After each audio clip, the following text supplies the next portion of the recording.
Halo? Oh, Pak Rimawan. Nggih, Pak. Baik, Pak. Silakan masuk, Pak. Mari, Pak. Nggih. Silakan duduk. Langsung kita mulai aja ya, Pak. Iya, monggo.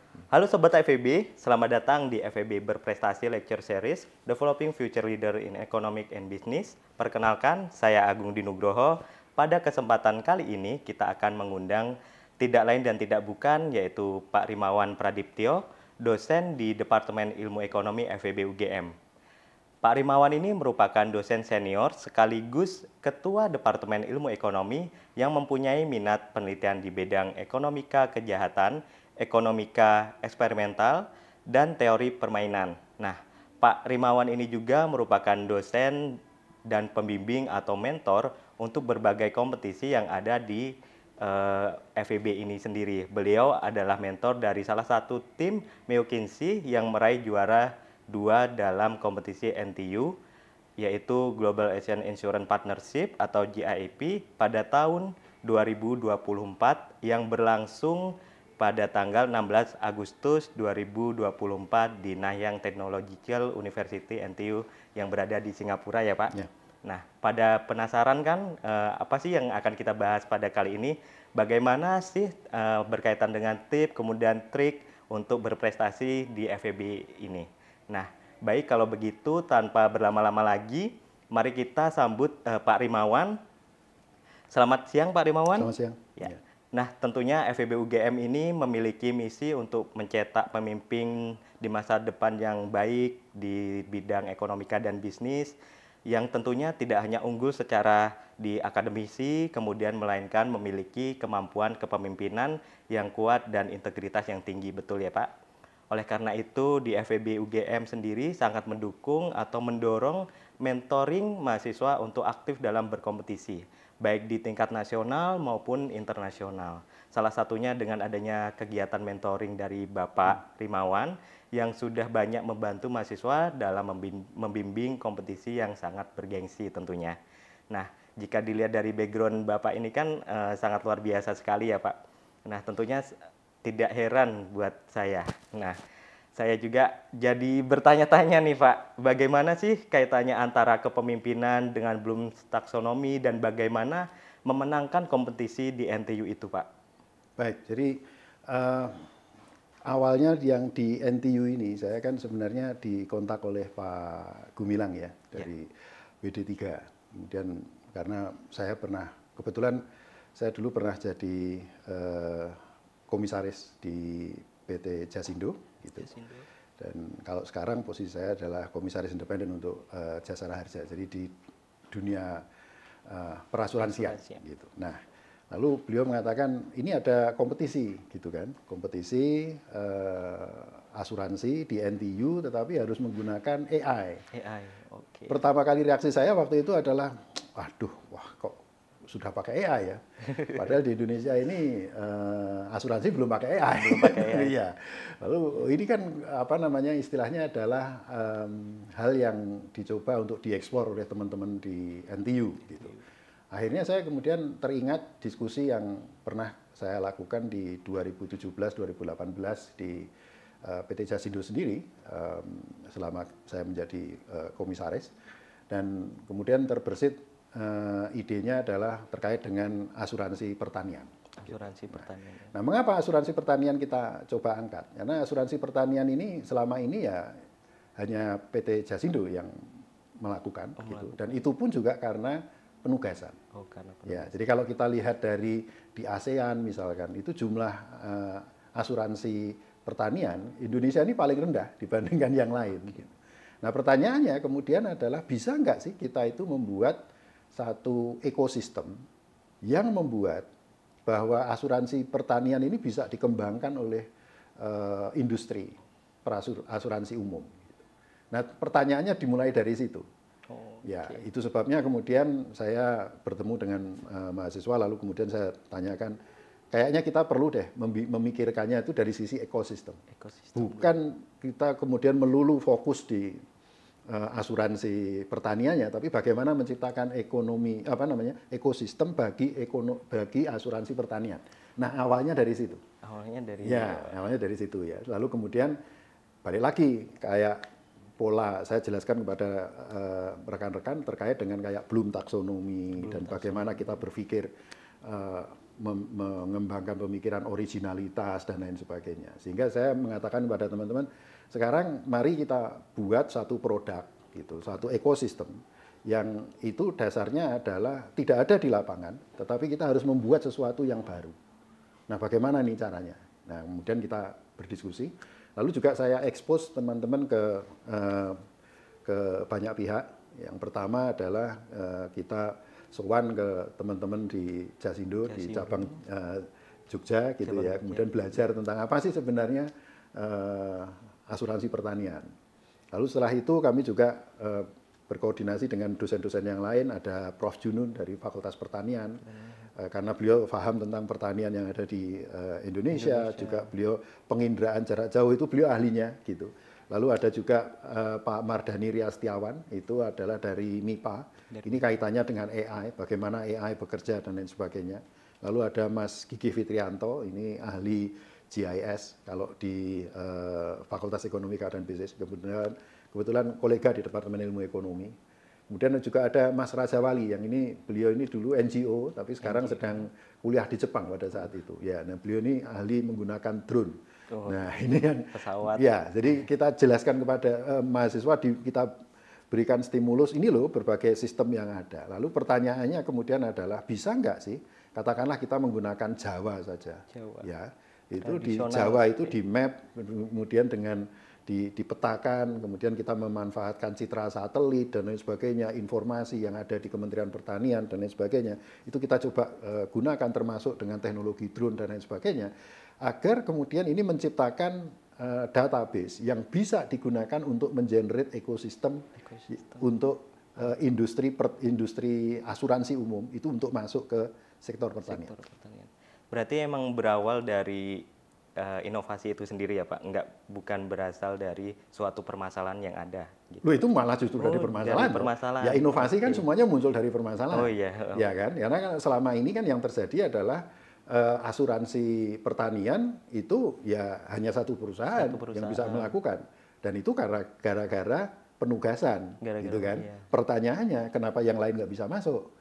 Ya kenapa yang lain nggak bisa masuk karena memang tidak ada data. Iya. Dan terlalu berisiko bagi suatu asuransi untuk langsung masuk tanpa mereka memiliki data, kecuali mereka adalah tadi mendapatkan penugasan tadi gitu. Berarti memang hal ini juga merupakan satu-satunya dan gagasan inovasi baru yang berkaitan dengan AI juga ya Pak? Iya, karena dikaitkan dengan AI. Tanpa AI ini nggak akan bisa. Iya. Sehingga yang kita coba promote di situ itu adalah menciptakan ekosistem.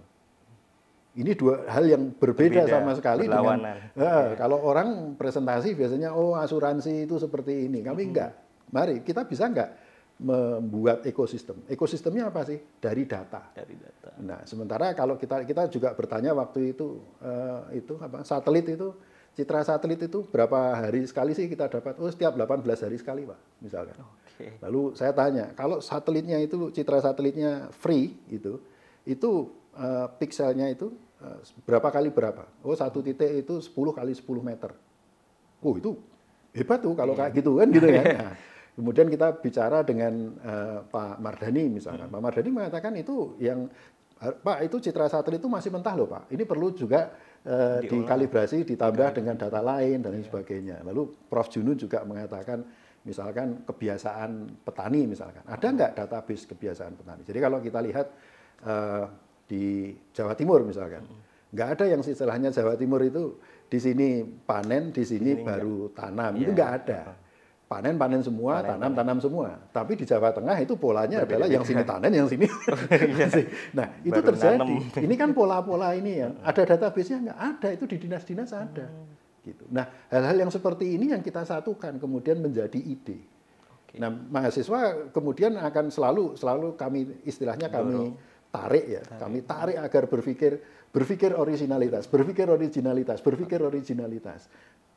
out of the box dari sini, karena kita akan menciptakan hal yang baru. Ya, gitu. Oke. Nah, dilihat dari belum taksonomi yang diungkapkan Bapak tadi, apa sih Pak yang menjadi kecenderungan maupun kesulitan bagi mahasiswa itu untuk mengangkat ide ini, Pak? Nah, permasalahannya adalah, ya mohon maaf ya, kita harus jujur deh. Iya. Sistem pendidikan di Indonesia itu lebih banyak mengandalkan pada hafalan. Iya. Ya, dan itu adalah ini yang perlu kita ubah, kita angkat gitu ya, bahwa minimum itu bicara analisis. Hafalan itu kan yang paling bawah ya, kemudian analisis itu nomor 4, kemudian analisis, kemudian yang paling tinggi itu adalah penciptaan.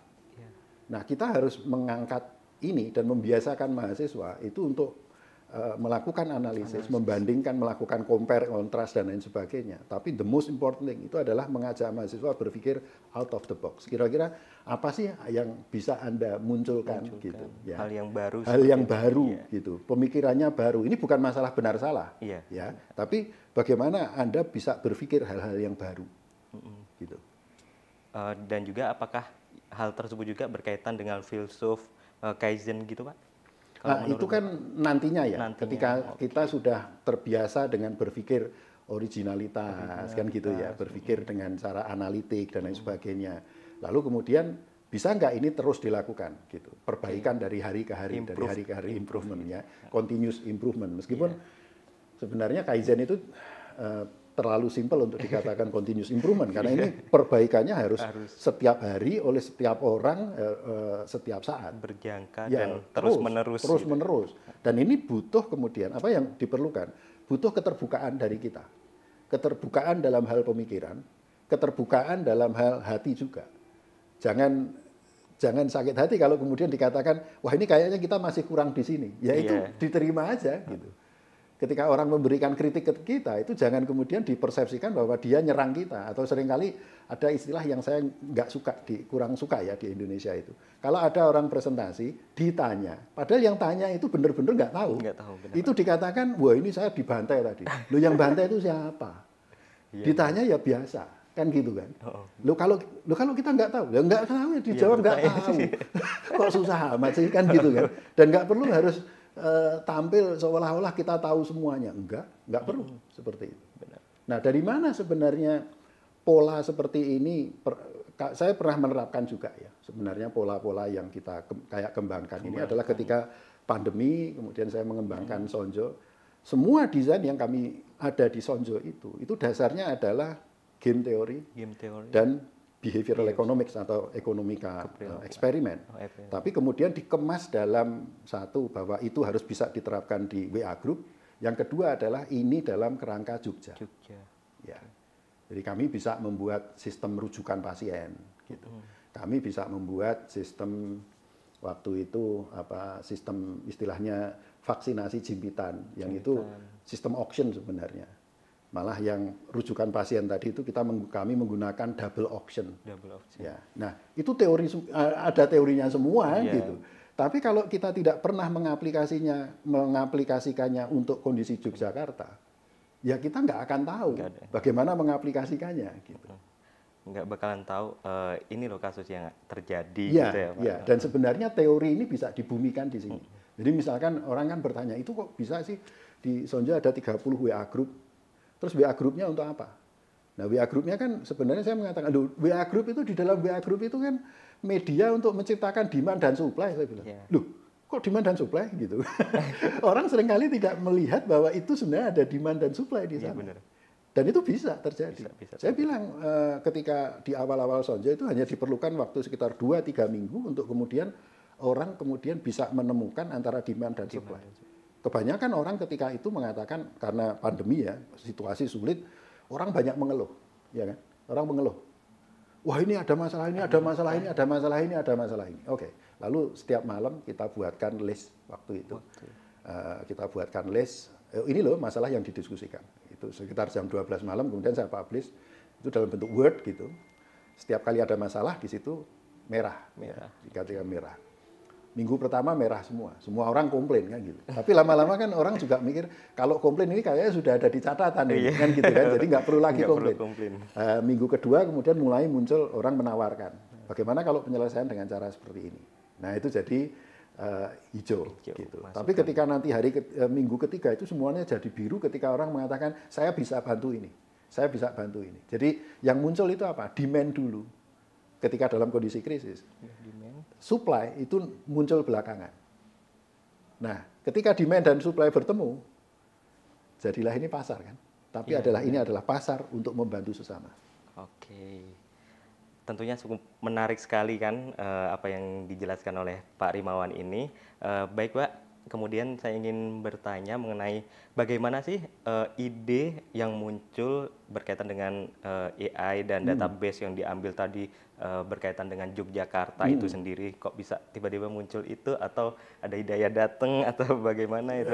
Semuanya serba proses ya. Semuanya serba proses. Dan ini sebenarnya ada satu hal yang menarik bahwa saya banyak belajar ketika menjadi komisaris. Oke. Waktu itu ketika saya di Jasindo, karena kompleks, asuransi umum itu adalah salah satu asuransi yang kompleks. Produknya ada 151 dan class of business-nya itu belasan. Nah, sehingga pada saat itu setiap minggu saya ke Jakarta gitu ya, satu hari gitu, kalau setiap hari Rabu gitu. Lalu meeting dengan 2 divisi. Pagi jam 10 sampai jam 12, yang satunya adalah jam 2 sampai jam 4. Saya membawa ada komite risiko dan komite audit pada saat itu, dan kami mendiskusikan memahami proses bisnis yang ada di situ. Nah, disitulah saya bisa memahami tentang asuransi nelayan, asuransi pertanian, satelit, marine hull dan lain sebagainya. Itu proses bisnisnya berbeda semua. Nah, dari situlah kemudian ketika muncul pertanyaan seperti ini, kita melihat apa sih yang belum berkembang? Oke, asuransi pertanian.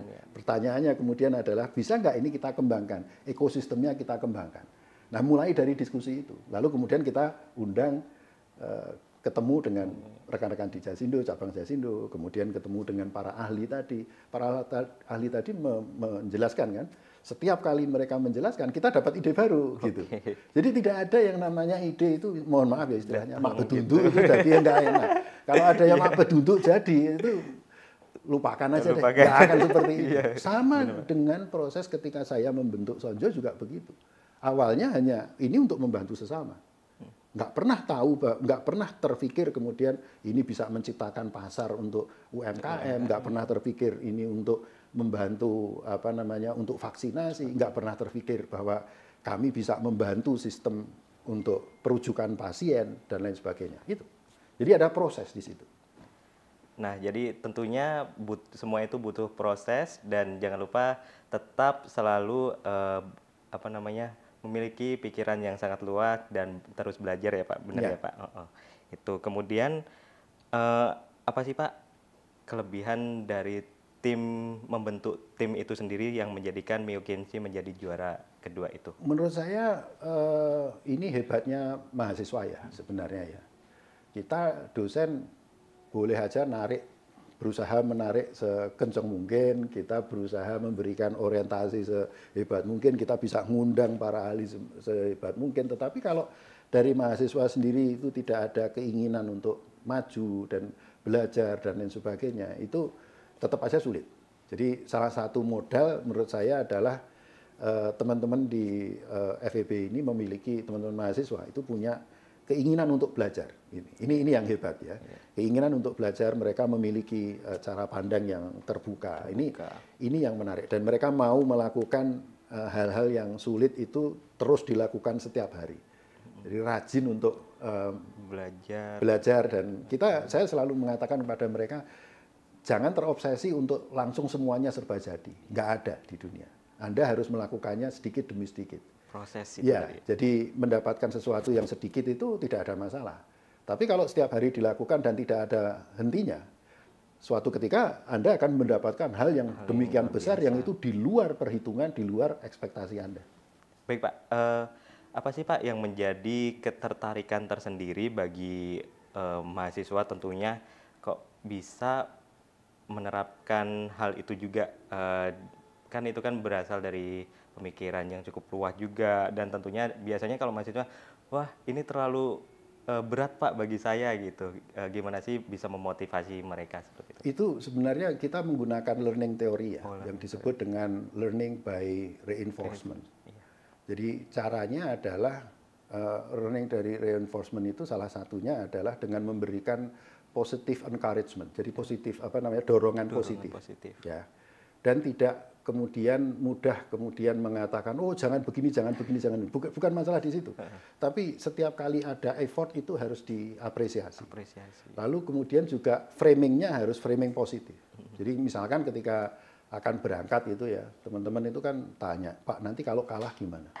Loh saya bilang, nggak usah mikirin Anda kalah karena Anda itu begitu Anda berangkat ke Singapura Anda sudah menang. Iya benar Pak. Kenapa? Karena tidak semua tim itu masuk level final, ya. Jadi kalau Anda masuk ke situ, itu Anda sudah menang karena terpilih dari peserta yang demikian banyak, kita yang tershortlisted di situ. Jadi jangan pernah berpikir untuk mengatakan wah nanti kalah dan lain sebagainya, nggak perlu. Lalu saya bilang begini, Anda tahu Mike Tyson nggak? Ya, tahu Pak Mike Tyson. Oke, Mike Tyson besarnya seperti itu, ya, kuat dan lain sebagainya. Ketika Mike Tyson itu di puncak karirnya dan beliau akan bertarung, pertanyaan saya adalah, Mike Tyson punya ketakutan nggak? Punya. Jadi saya bilang semua petarung, semua petinju, semua karateka sebelum bertarung itu semuanya dia takut. Oke. Ya. Cuma masalahnya adalah siapa yang lebih berani di antara kedua yang takut tadi. Ya. Jadi menurut saya lupakan masalah ketakutan itu. Nggak perlu bicara takut. Kenapa? Karena Anda sampai di sini Anda udah menang. Nah Anda harus berpikir bebas, santai saja, mikirnya bebas. Karena semakin Anda rileks, semakin Anda bebas, maka yang muncul adalah potensi Anda itu akan muncul di situ. Tapi kalau Anda sudah takut dulu, nanti kalau kalah gimana, kalau kalah ya nggak apa-apa kok. Apakah kemudian akan dimarahi Pak Dekan? Ya enggak juga, sudah berangkat ke sana itu artinya suatu sudah berpartisipasi dan itu sudah masuk di klasifikasi final. Ya, selama Anda pastikan Anda melakukan yang terbaik, that's it. Jangan berpikir yang aneh-aneh. Oke, positif gitu. Dan itu yang hebat dari teman-teman itu sampai detik terakhir mereka itu rehearse sendiri. Ya, masing-masing kan udah ada pembagiannya ini. Sebenarnya bagi saya waktu itu mau mengatakan udah deh santai aja lah gitu. Tapi karena mereka itu antusias gitu ya. Kayaknya kok nggak bener juga kalau saya. Lalu saya diamkan aja gitu ya. Tapi saya ini terus ya. Jadi kayak terbakar api kayak semangat ya. ngomong sendiri. Di sini ngomong sendiri gitu. Semua melakukan kayak latihan itu ya. Itu bagi saya wonderful melihat itu semua. Luar biasa banget ya, Pak. Nah, untuk pesertanya itu Pak, kalau boleh tahu berapa sih Pak? Atau ada pesaing yang berat di sana itu? Nah ini yang jadi masalah ya, kita itu nggak tahu pesaing. Karena ketika pesaingnya itu tampil, kami nggak boleh lihat. Saya hanya boleh lihat ketika tim UGM. Ya, jadi kalau nggak salah totalnya lebih dari 100 tim yang ikut awal ya, meskipun nanti setelah itu dibagi antara yang vokasi dan yang universitas. Masing-masing kalau nggak salah 6 kelompok gitu. Nah, saya cuma bisa lihat waktu itu ya ketika tim FEB setelah itu disuruh pulang keluar lagi, jadi nggak tahu apa yang terjadi gitu. Tapi udah luar biasa sekali loh Pak, sampai final juara 2 dan itu pun ya bangga banget lah, apalagi FEB UGM gitu kan. Dan kalau boleh tahu Pak, idenya itu apakah ada yang sama atau emang satu-satunya di FEB UGM itu? Enggak, jadi sebenarnya ada ini yang menarik ya, ada teman-teman UI ketika itu mengangkat hal yang sama, yaitu adalah asuransi pertanian gitu. Nah, cuma saya nggak tahu fokusnya di mana ini, gitu. Karena ketika kami mau presentasi, Indonesia itu sukanya ngangkat asuransi pertanian ya gitu. Saya mikir-mikir ini, berarti teman UI tadi gitu. Nah, nomor 1 itu waktu itu adalah juara satunya adalah De La Salle, University of De La Salle dari Filipina. Lalu yang ketiga itu adalah dari NTU, tuan rumah, dan itu dari Departemen Aktuaria. Nah, jadi Departemen Aktuaria kan dia fokusnya di asuransi ya. Kita malah bukan dari dari ekonomi, dari FEB gitu. Nah, ini yang menariknya adalah di situ. Saya ditanya anak-anak waktu itu, teman-teman, Pak, berarti Bapak itu sudah tahu ya akan menang. Bukan saya tahu saya akan menang, kita akan menang, bukan. Tapi yang kita bawa itu adalah sesuatu, kita menciptakan ekosistem. Dan saya nggak yakin yang lain melakukan hal yang sama. Gitu. Menciptakan ekosistem ini kan kayak out of the box. Gitu. Jadi tadi masuk kepada originality tadi. Dan di level internasional ya, kalau kita misalkan mencari pekerjaan ataupun juga publikasi paper dan lain sebagainya, kan yang dicari adalah originalitas itu. Ya, gitu. Benar, Pak. Nah inilah yang kemudian kalau kita mengatakan membentuk future ready leaders gitu misalkan. Nah inilah sebenarnya leaders itu ya di situ, pemimpin itu di situ, berpikir secara original. Oke, berarti salah satunya itu juga yang membedakan antara ide dari asuransi pertanian FEB UGM dengan UI itu tadi ya Pak, bisa berkaitan dengan hal tersebut yang mengangkat di Yogyakarta itu sendiri ya Pak. Ya, kami waktu itu kan contohnya di Jawa ya, kita pakai aja Jawa. Suppose kita Jawa itu kita map dengan dengan kita manfaatkan satelit, kemudian pakai drone dan lain sebagainya. Bahkan yang drone itu yang menarik itu karena drone itu kemudian bisa mengetahui ini katakanlah sama-sama padi gitu. Itu padinya mau panen gitu. Itu isi atau enggak sih? Itu bisa teridentifikasi gitu. Nah, yang kayak begini ini kan menarik nih gitu ya. Kemudian kami juga diberitahu Pak itu kalau lerengnya berbeda itu vegetasinya nanti beda juga loh. Yang kena hama wereng juga kelihatan. Dan kebiasaan petaninya seperti apa itu ternyata di dinas tahu nih database-nya. Jadi bayangkan kalau pemerintah bisa melakukan merajut ini semua dengan menggunakan AI ini tadi, data ini sebenarnya sangat kaya dan itu bisa diakses. Katakanlah sebagian dari data itu bisa diakses oleh industri asuransi. Di sana sudah jago-jago aktuaria dari situ. Jadi mereka bisa menghitung kemudian aktuarianya seperti berapa, preminya seperti berapa dan lain sebagainya. Ya, itu tadi pertemuan dengan Pak Rimawan. Boleh dong Pak sedikit motivasi agar teman-teman lainnya yang ada di FEB UGM ini atau khusus buat mahasiswa Departemen Ilmu Ekonomi gitu, motivasi apa sih yang bisa mendorong mereka ikut berkompetisi baik nasional maupun internasional itu sendiri, Pak? Nah, selalu memikirkan yang saya sebut sebagai thinking the unthinkable, memikirkan yang tidak terpikirkan. Ya, dan tadi kaizen, continuous improvement, gitu ya.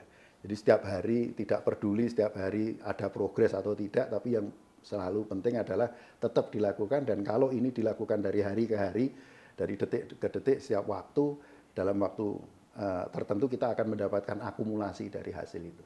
Oke. Terima kasih Pak Rimawan atas pengalamannya yang menarik dan tentunya masukan maupun motivasi yang diberikan kepada mahasiswa atau teman-teman sekalian di FEB UGM. Saya ucapkan terima kasih kepada Sobat FEB yang telah menonton episode FEB Berprestasi Lecture Series kali ini. Tentunya nantikan FEB Berprestasi di YouTube channel FEB selanjutnya. Dan tentunya saya pamit undur diri. Terima kasih, sampai jumpa.